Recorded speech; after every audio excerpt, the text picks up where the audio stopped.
It was 1974, and Toronto lawyer Bruce Thomas had a big problem. He was president of the Toronto Metros of the North American Soccer League, a team in crisis. Got it going, strived for 4 years, couldn't get it to click. We were on the verge of a collapse. Not enough fans in the seats, not enough money in the bank. If the team was going to survive, Thomas needed a business partner. He turned to Toronto's ethnic communities, where he knew there was a strong soccer tradition. I wrote a letter to every one of them. I only got one answer. That answer came from Toronto, Croatia, a team formed in 1956. Its roots went back to the former Yugoslavia, where soccer was the national sport. Croatian immigrants who came to Canada after World War II brought with them their skills and love of the game, and established a powerful community team in Toronto. They were a very attractive side to watch. Stan Adamson has chronicled soccer history for more than half a century and watched the rise of Toronto, Croatia. They won about 24 championships in the 60 years. And there was nowhere to go further. And here is the opportunity to get into the North American Soccer League. After emigrating from Croatia in 1950, Dick Bezic became a successful Toronto businessman. When Toronto, Croatia decided to buy 50% of the Metros, they asked him for guidance. Bezic agreed, though he knew very little about soccer. I used to play soccer as a kid, but I was a lousy player. Bezic worked with the Croatian community, as did Bruce Thomas, to put the purchase together. We raised about $1 million. It's like getting a rocket, holding onto it, and off we went. The next stop was New York, to meet executives and owners in the North American Soccer League. You now meet with the wealthy team owners from around North America in this pro league. What was that like? It was lots of fun. The fun began when League Commissioner Phil Woosnam was told the team would now be called Toronto Metros Croatia. To Mr. Woosnam, who was the commissioner, it was unacceptable. He did not want the name Croatia.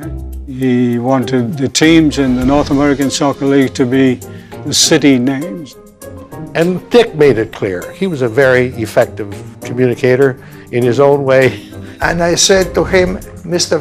Commissioner, if you are going to continue this way, I am getting up and leaving. In the end, it was Woosnam who blinked. Phil Woosnam threw a piece of paper in front of me, which said that the Toronto franchise could be called Toronto Metros Croatia. We couldn't believe it. 4 goals to 3, all 4 to Eusebio.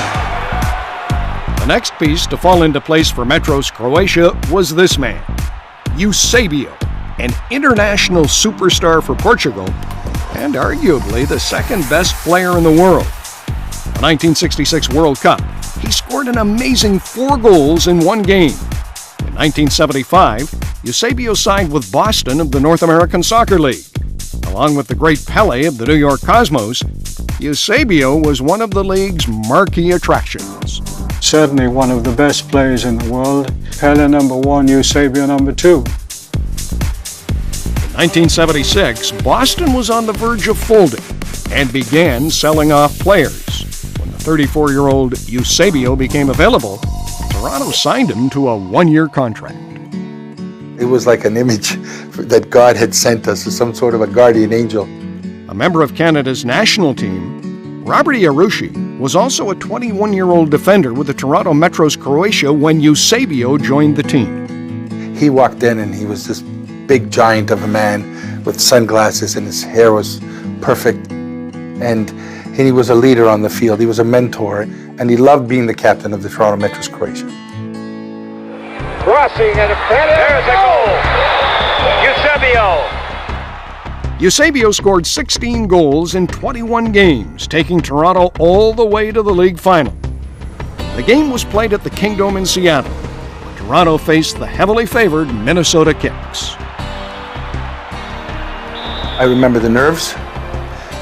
The game itself got off to a bit of a slow start, even though we were confident. The game was scoreless until late in the first half when Eusebio was awarded a free kick. Here's the world's best free kick taker about to take a free kick in the most important game of the season.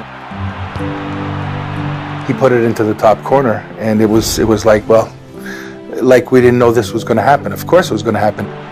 2 second-half goals sealed the victory, and Toronto Metro's Croatia were the champions of North American professional soccer. If I think about it, I'll get choked up because it was a wonderful, wonderful feeling. I still shivers when I talk about it. 2 years after this moment of magic, Toronto Metro's Croatia decided to sell. The great Croatian gamble was over. And everybody got their money back. Everybody So got nobody their, lost money? Nobody lost money in that whole venture, except I lost my hair. How's that? The Toronto-Croatia soccer tradition carries on today. There's a team in the city's indoor arena league, and there's an academy to develop young players, both sponsored by businessman Joe Pavicic. Toronto Croatia is a brand. It is important that Toronto Croatia stay alive, building soccer in this country. It's Pavicic's way of honoring a proud soccer legacy and its greatest victory. Toronto Metros Croatia was recognized from Canadian Hall of Fame of Soccer, and that is going to stay in this country forever. The Croatian community will always be a pillar in the history of the game, taking over the Toronto Metros and giving the soccer fans of this city one of the great memories, soccer memories of all time. There's a beautiful story.